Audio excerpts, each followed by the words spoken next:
സ്വർണവും വെള്ളിയും മുതൽ ക്രൂഡ് ഓയിലും മെറ്റൽസും വരെ ഇന്ത്യയുടെ എക്കണോമിക് എഞ്ചിൻ നിയന്ത്രിക്കുന്ന ഒരു ഹൈ സ്പീഡ് മാർക്കറ്റിനെ കുറിച്ച് ചിന്തിച്ചിട്ടുണ്ടോ?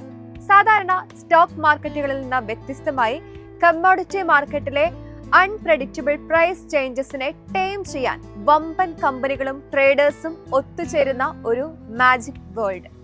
സെബിയുടെ കർശനമായ നിയന്ത്രണങ്ങൾക്കുള്ളിൽ നിന്നുകൊണ്ട് സെക്കൻഡുകൾക്കുള്ളിൽ കോടികളുടെ വ്യാപാരം നടക്കുന്ന ഇന്ത്യയുടെ കമ്മോഡിറ്റി കാസിനോ എന്ന് വേണമെങ്കിൽ ഇതിനെ വിളിക്കാം. കമ്മോഡിറ്റി ട്രേഡിംഗ് വേൾഡ് മുഴുവൻ നിയന്ത്രിക്കുന്നത് ഗവൺമെന്റ് അല്ല, ഒരു ട്രേഡിംഗ് കമ്പനി അല്ല, മറിച്ച് ഇന്ത്യയുടെ ഏറ്റവും വിശ്വസ്തമായ ട്രേഡിംഗ് പ്ലാറ്റ്ഫോമാണ് MCX അഥവാ multi commodity exchange of India. Welcome to another brand new episode of Stock Discovery.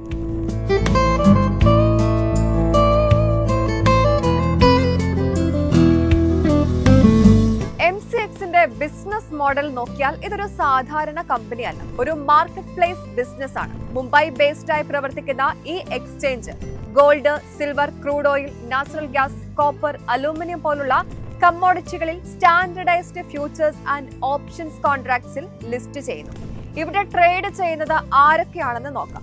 Jewellers, refiners, importers, producers, ഇവർക്കൊക്കെ പ്രൈസ് റിസ്ക് കൺട്രോൾ ചെയ്യാൻ ഹെഡ്ജിംഗ് വേണം. അതോടൊപ്പം പ്രൊപ്രൈറ്ററി ട്രേഡേഴ്സ്, റീറ്റെയിൽ പാർട്ടിസിപ്പൻസ്, ഇപ്പോൾ ഇൻസ്റ്റിറ്റ്യൂഷൻസ് പോലും എൻറ്റർ ചെയ്യുന്നു.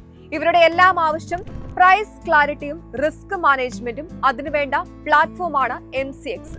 ഇവിടെ ആളുകൾ കമ്മോഡിറ്റി ഫിസിക്കലായി വാങ്ങേണ്ടതില്ല, പ്രൈസ് മൂവ്മെന്റ് ആണ് ശ്രദ്ധിക്കുക. പ്രൈസ് ഉയരും എന്ന് തോന്നിയാൽ പ്രോഫിറ്റ്, താഴും എന്ന് തോന്നിയാൽ റിസ്ക് പ്രൊട്ടക്ട് ചെയ്യാം. അസറ്റ് അല്ല പ്രധാനം, അതിന്റെ പ്രൈസ് മൂവ്മെന്റ് ആണ്. MCXന്റെ റവന്യൂ എങ്ങനെ വരുന്നു എന്ന് നോക്കിയാൽ ഓരോ ഫ്യൂച്ചേഴ്സ് ആൻഡ് ഓപ്ഷൻ ട്രേഡ് നടക്കുമ്പോഴും ട്രാൻസാക്ഷൻ ചാർജസ് MCXന് ലഭിക്കും. അതോടൊപ്പം annual subscription fees, connectivity charges, market data access fees, ഇവയെല്ലാം കമ്പനിക്ക് സ്റ്റഡിയായ വരുമാന മാർഗമാണ്. കൂടാതെ എക്സ്ചേഞ്ചിന്റെ കൈവശമുള്ള ഹ്യൂജ് ക്യാഷിൽ നിന്നും കൊളാട്രൽ ബാലൻസിൽ നിന്നും ഇൻട്രസ്റ്റ് ഇൻകം ജനറേറ്റ് ആകുന്നു. പക്ഷെ ഇവിടെയാണ് യഥാർത്ഥ സ്ട്രെങ്ത്. ഈ ബിസിനസ് റൺ ചെയ്യാൻ വലിയ അധിക ചെലവൊന്നും വേണ്ട. സിസ്റ്റം ഒരിക്കൽ സെറ്റപ്പ് ചെയ്താൽ അത് തന്നെ ബിസിനസ് സ്കെയിൽ ചെയ്യും. അതുകൊണ്ട് ട്രേഡ് കൂടുമ്പോൾ ഇൻകം വേഗത്തിൽ വളരും. മറ്റൊരു പ്രധാന കാര്യം, എക്സ്ട്രാ വരുന്ന വരുമാനം കൂടുതലും പ്രോഫിറ്റ് ആയി മാറും. സിമ്പിളായി പറഞ്ഞാൽ വോളിയം കൂടുമ്പോൾ ഈ ബിസിനസ് കൂടുതൽ പവർഫുൾ ആയി മാറും. MCX എങ്ങനെ മാർക്കറ്റിൽ മോണോപ്പൊളി പൊസിഷനിൽ എത്തി എന്ന് നോക്കാം. 2002 ഇൻകോർപ്പറേറ്റ് ചെയ്ത് 2003 ഓപ്പറേഷൻസ് ആരംഭിച്ച ഈ എക്സ്ചേഞ്ച് തുടക്കം മുതൽ തന്നെ ഒരു ക്ലിയർ സ്ട്രാറ്റജി ഫോളോ ചെയ്തു. ഇന്ത്യ ഒരു വലിയ കൺസ്യൂമർ ആയതിനാൽ ബുള്ളിയൻ, ബേസ് മെറ്റൽസ്, എനർജി പോലുള്ള നോൺ അഗ്രി സെഗ്മെന്റ്സിലേക്ക് കമ്പനി ഫോക്കസ് ചെയ്തു. അവിടെ കൺസിസ്റ്റന്റ് ആയി ലിക്വിഡിറ്റി ബിൽഡ് ചെയ്തു, കോൺട്രാക്ട്സ് ആക്റ്റീവ് ആക്കി, പാർട്ടിസിപ്പേഷൻ കൂട്ടി. കാലക്രമേണ മാർക്കറ്റ് ഡെപ്ത് ഇംപ്രൂവ് ആയി, ട്രേഡിംഗ് ആക്ടിവിറ്റി കൂടി. ഇന്ന് MCXന്റെ പൊസിഷൻ നോക്കുമ്പോൾ ഇന്ത്യയുടെ കമ്മോഡിറ്റി ഫ്യൂച്ചേഴ്സ് മാർക്കറ്റിൽ ഏകദേശം 95 മുതൽ 96% വരെ market share. Precious metals and stone സെഗ്മെന്റിൽ almost complete dominance. Energy and base മെറ്റൽസിൽ 99 മുതൽ 100% വരെ ഷെയർ. അഗ്രി സെഗ്മെന്റിൽ മാത്രം ലിമിറ്റഡ് പ്രസൻസ് ആണ്. അവിടെ NCDX ആണ് സ്ട്രോങ് പ്ലെയർ. ഇവിടെ ഒരു ഇമ്പോർട്ടന്റ് കൺസെപ്റ്റ് ലിക്വിഡിറ്റി ഫ്ലൈവീൽ എന്നതാണ്.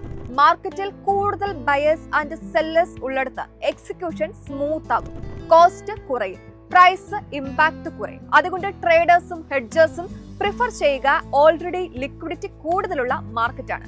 ഈ ലിക്വിഡിറ്റി സൈക്കിൾ കാരണം പുതിയ പ്ലെയേഴ്സിന് എൻട്രി എളുപ്പമല്ല. ഇതാണ് MCXന്റെ യഥാർത്ഥ കരുത്ത്. US-ഇറാൻ കോൺഫ്ലിക്റ്റ്, മാർക്കറ്റിലെ വൊളറ്റാലിറ്റി, ഇത് എങ്ങനെ MCXനെ ഇമ്പാക്ട് ചെയ്യുന്നു? ക്രൂഡ് ഓയിൽ പ്രൈസസ് വീണ്ടും ട്രിപ്പിൾ ഡിജിറ്റ് റേഞ്ചിലേക്ക് എത്തിയിരിക്കുന്നു. അതോടെ ഓയിൽ, ഗ്യാസ്, മെറ്റൽസ് എല്ലാം ഹയർ ഫ്ലക്ച്വേഷൻ ഫേസിലാണ്. ഇന്ത്യയുടെ പെർസ്പെക്റ്റീവിൽ നോക്കിയാൽ ഇത് ഇൻഫ്ലേഷൻ പ്രഷർ ഉണ്ടാകും, മാക്രോ സ്ട്രെസ് കൂട്ടും. പക്ഷെ MCXന്റെ കാര്യത്തിൽ പ്രൈസ് ഉയരുന്നോ താഴുന്നോ എന്നത് അത്ര പ്രധാനമല്ല. വൊളറ്റാലിറ്റിയും ട്രേഡിംഗ് ആക്ടിവിറ്റിയുമാണ് കമ്പനിയുടെ റിയൽ ഡ്രൈവർ. മാർച്ച് 2026 മാത്രം ക്രൂഡ് വൊളറ്റാലിറ്റി ഏകദേശം 50% വരെ സ്പൈക്ക് ചെയ്തിരുന്നു. കഴിഞ്ഞ 4 വർഷത്തിനിടയിലെ ഏറ്റവും ഉയർന്ന നിലയിൽ വൊളറ്റാലിറ്റി ഇപ്പോഴുള്ളത്. ഇതിന്റെ ഡയറക്റ്റ് ഇമ്പാക്ട് എന്തെന്ന് നോക്കിയാൽ ക്രൂഡ് ഓപ്ഷൻസിൽ premium average daily trading volume അഥവാ ADTV മന്ത് ഓൺ മന്തിൽ ഏകദേശം 2.6 ടൈംസ് ജമ്പ് ചെയ്തു. അതുപോലെ തന്നെ പ്രൈസ് വോളറ്റാലിറ്റിയും പ്രീമിയം ടു നോഷണൽ റേഷ്യോയും തമ്മിൽ സ്ട്രോങ് കോറിലേഷനും കാണിക്കുന്നു. സിമ്പിൾ ആയി പറഞ്ഞാൽ വോളറ്റാലിറ്റി കൂടുമ്പോൾ ട്രേഡിംഗ് കൂടുമ്പോൾ MCXന്റെ റവന്യൂ ഉയരും. മാനേജ്മെന്റും അനലിസ്റ്റുകളും കരുതുന്നത് ഈ വാർ ഡ്രിവൺ വോളറ്റാലിറ്റി സ്ഥിരമായി തുടരുമെന്നല്ല. ഇപ്പോൾ റെക്കോർഡ് വോളിയംസ്, സ്ട്രോങ് മാർജിൻസ് കാണുന്നുണ്ടെങ്കിലും ഈ കോൺഫ്ലിക്റ്റ് അവസാനിക്കുന്നതോടെ പതിയെ വോളിയംസ് നോർമലൈസ് ചെയ്യാം. മറ്റൊരു പ്രധാനപ്പെട്ട കാര്യം, ഈ വോളറ്റാലിറ്റി ഫേസ് കാരണം മാർക്കറ്റിൽ പുതിയ പാർട്ടിസിപ്പൻസ് എൻറ്റർ ചെയ്തു. പ്രൊഡക്റ്റ് യൂസേജ് കൂടി. അതുകൊണ്ട് ഫ്യൂച്ചറിൽ വോളിയംസ് മുൻപത്തേക്കാൾ ഹയർ ബേസിലേക്ക് സെറ്റിൽ ചെയ്യും. ഇനി മറ്റൊരു ഇൻട്രസ്റ്റിംഗ് ഷിഫ്റ്റ് നോക്കിയാൽ MCXന്റെ ഓപ്ഷൻ സെഗ്മെന്റിൽ ഗോൾഡ് ആൻഡ് സിൽവർ പ്രധാന റോളിലേക്ക് വന്നു. MCXന്റെ ഫിനാൻഷ്യൽ ജേർണി നോക്കിയാൽ ഫിനാൻഷ്യൽ 2022 നെറ്റ് റവന്യൂ ഏകദേശം 370 കോടി. ഫിനാൻഷ്യൽ 2023 അത് 510 കോടിയായി. 2024 680 കോടി വരെ ഉയർന്നു. ടോപ്പ് ലൈൻ ഗ്രോത്ത് നോക്കുമ്പോൾ സ്ട്രോങ് ഗ്രോത്ത് തന്നെയാണ് കാണാവുന്നത്. എന്നാൽ ഇൻട്രസ്റ്റിംഗ് ട്വിസ്റ്റ് നോക്കിയാൽ എബിഡ ഫിനാൻഷ്യൽ 2022 ഏകദേശം 160 കോടിയായി. ഫിനാൻഷ്യൽ 2023 140 കോടിയിലേക്ക് ചെറിയൊരു ഡിപ്പ് ഉണ്ടായി. പക്ഷേ ഇത് ഫിനാൻഷ്യൽ 2024 ഡ്രാസ്റ്റിക് ആയി 60 കോടി വരെ താഴ്ന്നു. അതോടെ മാർജിൻസ് ലോ 40% നിന്ന് സിംഗിൾ ഡിജിറ്റ് അറൌണ്ട് 9% വരെ കൊളാപ്സ് ആയി. പാറ്റ് പോലും ഫിനാൻഷ്യൽ 2024 80 കോടി വരെ താഴ്ന്നു. ഇത് കണ്ടാൽ സ്വാഭാവികമായും ഒരു ഡൗട്ട് വരും, ബിസിനസ് വീക്ക് ആണോ? അല്ല, ഇവിടെ ഇഷ്യൂ കോമ്പറ്റീഷൻ അല്ല, ടെക്നോളജി ട്രാൻസിഷൻ ആണ്. MCX പുതിയ ട്രേഡിംഗ് പ്ലാറ്റ്ഫോമിലേക്ക് ഷിഫ്റ്റ് ചെയ്തു. അതിനുവേണ്ടി പഴയ വെൻഡറിനും പുതിയ വെൻഡറിനും ഒരുമിച്ച് payments, software support charges, licence expenses ഇവയെല്ലാം അധിക ചെലവായി. ഇതാണ് ഫിനാൻഷ്യൽ 2023-24 കമ്പനിയെ ഹെവിയായി ഹിറ്റ് ചെയ്തത്, താൽക്കാലികമായി മാർജിൻസിനെ സ്ക്വീസ് ചെയ്തത്. പക്ഷേ ഇതിന്റെ നല്ലൊരു വശം നോക്കിയാൽ ഇപ്പോൾ സിസ്റ്റം സ്റ്റേബിൾ ആയിട്ടുണ്ട്, എക്സ്ട്രാ കോസ്റ്റസും നോർമലൈസ് ആയി. അതിന്റെ ഇമ്പാക്ട് ഫിനാൻഷ്യൽ 2025 ക്ലിയർ ആയി കാണാം. നെറ്റ് റവന്യൂ കുത്തനെ ഉയർന്ന് 1100 കോടിയായി. എബിഡ 670 കോടി, പാറ്റ് ഏകദേശം 560 കോടി. മാർജിൻസ് വീണ്ടും 60% ലെവൽ വരെ വീണ്ടും റിപ്പോർട്ട് ചെയ്തിട്ടുണ്ട്. ഇനി MCXന്റെ ഓപ്പർച്യൂണിറ്റീസും റിസ്കസും എന്താണെന്ന് നോക്കാം. മാർക്കറ്റിൽ strong position, almost monopoly like presence എന്ന് പറയാം. ഇനിയും ഫുള്ളി പെനിട്രേറ്റ് ആകാത്ത സെഗ്മെന്റ്. കോസ്റ്റ് സ്ട്രക്ചർ ഫിക്സ്ഡ് ആയതുകൊണ്ട് വോളിയം കൂടുമ്പോൾ മാർജിൻസ് വേഗത്തിൽ ഉയരും. ബാലൻസ് ഷീറ്റ് ക്ലീൻ ആണ്, ഡെപ്റ്റ് ഇല്ല, സ്ട്രോങ് ക്യാഷ് പൊസിഷൻ. കൂടാതെ പോളിസി സപ്പോർട്ടും കമ്പനിക്കുണ്ട്. കമ്മോഡിറ്റി ട്രേഡിംഗിൽ ടാക്സ് ബർഡൻ കുറവാണ്. ഇക്വിറ്റി ട്രേഡിംഗിനെ കമ്പയർ ചെയ്താൽ ഏകദേശം 35 മുതൽ 38% വരെ ചീപ്പ്. ഇത് ട്രേഡിംഗ് ആക്ടിവിറ്റിക്ക് ബൂസ്റ്റ് നൽകുന്ന ഫാക്ടറാണ്. എന്നാൽ റിസ്കസ് ഇല്ലെന്നല്ല. ഇപ്പോൾ കാണുന്ന ഹൈ വോളറ്റാലിറ്റി, എസ്പെഷ്യലി വാർ ഡ്രിവൺ മൂവ്മെന്റ് സസ്റ്റൈനബിൾ ആണോ എന്ന് ക്ലാരിറ്റി ഇല്ല. റെഗുലേഷൻ ടൈറ്റൻ ആകാം, ലിവറേജ് റൂൾസ്, പ്രൊഡക്റ്റ് റെസ്ട്രിക്ഷൻസ് വരാം. MCXന്റെ വോളിയൂംസ് ഇപ്പോഴും ചില കമ്മോഡിറ്റികളിൽ തന്നെ കോൺസെൻട്രേറ്റഡ് ആണ്.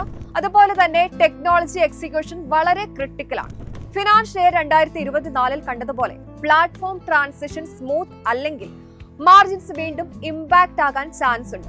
സ്ട്രോങ് ബിസിനസ് മോഡലും ഒപ്പം ഹൈ ഗ്രോത്ത് പൊട്ടൻഷ്യൽ ഉണ്ടെങ്കിലും വോളറ്റാലിറ്റിയും എക്സിക്യൂഷനും കീ വാച്ച് ഫാക്ടേഴ്സ് ആണ്.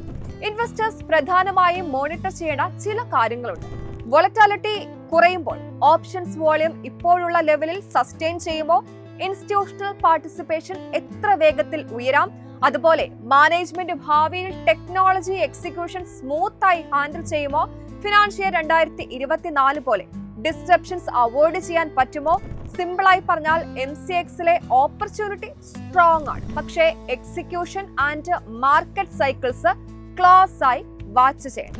ഓർക്കുക, ഇതൊരു സ്റ്റോക്ക് റെക്കമെൻഡേഷനോ ഇൻവെസ്റ്റ്മെന്റ് അഡ്വൈസോ അല്ല. ഇൻഫർമേഷൻ പർപ്പസിന് വേണ്ടിയുള്ള അനാലിസിസ് ആണ്. നിങ്ങൾ ഇൻവെസ്റ്റ് ചെയ്യുന്നതിന് മുൻപ് ഒരു സെബി രജിസ്റ്റേർഡ് ഇൻവെസ്റ്റ്മെന്റ് അഡ്വൈസറുടെ നിർദ്ദേശം തേടുക. ഇതുപോലെ പൊട്ടൻഷ്യലുള്ള മറ്റൊരു കമ്പനിയുമായി വീണ്ടും സ്റ്റോക്ക് ഡിസ്കവറിയുടെ അടുത്ത എപ്പിസോഡിൽ കാണാം. Stay tuned.